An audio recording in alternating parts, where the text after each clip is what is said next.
आज से ठीक एक साल पहले इसी जून के महीने में 2 जून 2023 को ओडिशा के बालासोर में भीषण रेल हादसा हुआ था। करीब 300 लोगों की मौत हुई थी, 900 से ज्यादा लोग गंभीर रूप से घायल और जख्मी हुए थे।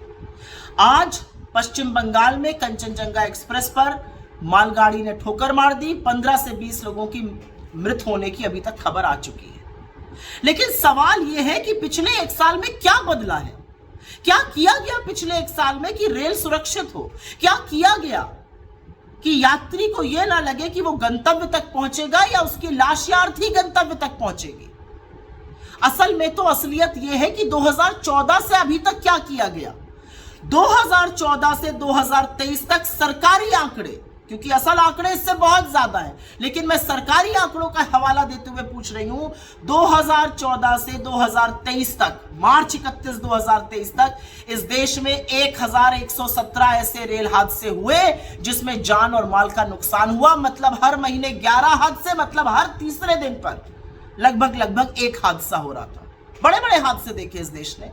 गोरखधाम एक्सप्रेस का हादसा देखा, इंदौर पटना एक्सप्रेस का हादसा देखा, पुरी उत्कल एक्सप्रेस का हादसा देखा, कैफियत एक्सप्रेस का हादसा देखा। हजारों लोग मौत के घाट उतर गए। तो सवाल यह है कि रेलवे को सुरक्षित करने के लिए क्या किया गया और इसकी जिम्मेदारी किसकी है, जवाबदेही किसकी है? किससे यह देश पूछे कि आज रेलवे सुरक्षित क्यों नहीं है? आज पटरियों पर दंदनाती जिन गाड़ियों पर हमें विश्वास था कि वो हमें एक स्थान से दूसरे स्थान सुरक्षित पहुंचा देंगी, वो क्यों नहीं हो पा रहा है? बड़ी बड़ी बातें करी अश्विनी वैष्णव ने। कवच प्रणाली आ रही है, एक ट्रैक पर 2 ट्रेनें चल रही होंगी तो पीछे वाली ट्रेन पर ब्रेक लग जाएगा, इत्यादि इत्यादि। कहां है वो ब्रेक? क्यों नहीं लगा एक दूसरी ट्रेन पर? क्यों कंचनजंगा में जाकर ट्रेन भिड़ गई? ये किस तरह के झुंझुने इस देश को दिए गए? क्या समझते हैं आप रेल के बारे में? रेल आवागमन का वो साधन है जो सबसे गरीब, निम्न मध्यम वर्ग के लोग इस्तेमाल करते हैं, और इसलिए इस्तेमाल करते हैं क्योंकि वो सस्ता साधन होता है। देश के एक छोर को दूसरे छोर से रेल की पटरियां, रेलगाड़ी जोड़ती है। विश्वास है लोगों को कि रेल में बैठकर हम कहीं पहुंच जाएंगे। लेकिन आप तो जमीनी हकीकत से इतने कटे हुए कि आपको पता ही नहीं है रेल की भूमिका। अपनी स्वेच्छा से लोग गाजर मूली की तरह तपती गर्मी में बैठकर रेल में चल रहे हैं। टॉयलेट में बैठने को रेल में लोग मजबूर हैं। क्या किया है आपने रेलवे के साथ? किराया महंगा कर दिया, प्लेटफॉर्म के टिकट में महंगा करके आग लगा दी आपने, पैसेंजर ट्रेनें कम कर दी, ट्रेन घंटों घंटों लेट चल रही। ये सब एक बात है, कंसेशन खत्म कर दिए, ये सब एक बात है। दूसरी बात है, रेल की सुरक्षा के साथ खिलवाड़ किया गया। रेल की सुरक्षा के साथ वो खिलवाड़ किया गया कि कोई सबक ही नहीं सीखते आप। 300 लोगों की मौत हो जाती है, आपको कोई फर्क ही नहीं पड़ता, क्योंकि आप रील बनाने में ज्यादा व्यस्त हैं। अश्विनी वैष्णव जी को रील बनाने का बड़ा शौक है। रेल मंत्री से ज्यादा वो रील मंत्री होने चाहिए भारत सरकार में।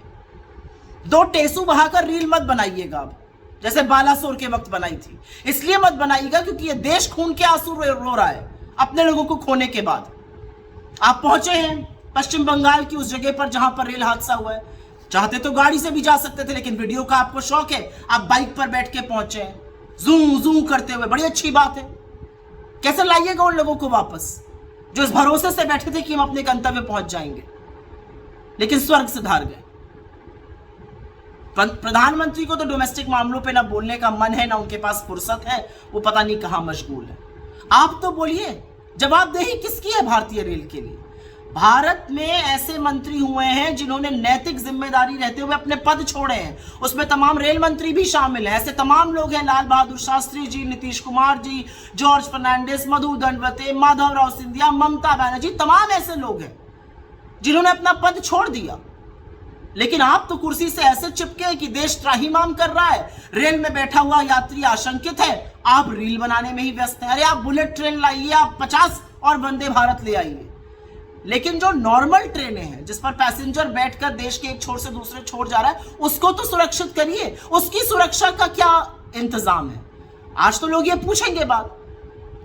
असलियत यह है कि एक के बाद एक मंत्री इतने चरण चुंबन में व्यस्त रहता है कि उसको ना तो अपने डिपार्टमेंट की फिक्र है और ना इस देश के प्रति वो जवाबदेह है। हर तीसरे दिन पर एक रेल हादसा होना नरेंद्र मोदी की नाकामी है, विफलता है, अक्रमण्यता है और सबसे ज्यादा असंवेदनशीलता है।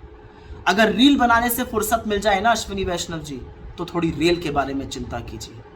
इस रेल में गरीब चलता है, मजदूर चलता है, किसान चलता है, युवा चलता है, महिला चलती हैं, और वो ये आशा से और उम्मीद से चलते हैं कि वो जिस स्टेशन से चले हैं अपने अंतिम गंतव्य तक पहुंच जाएंगे।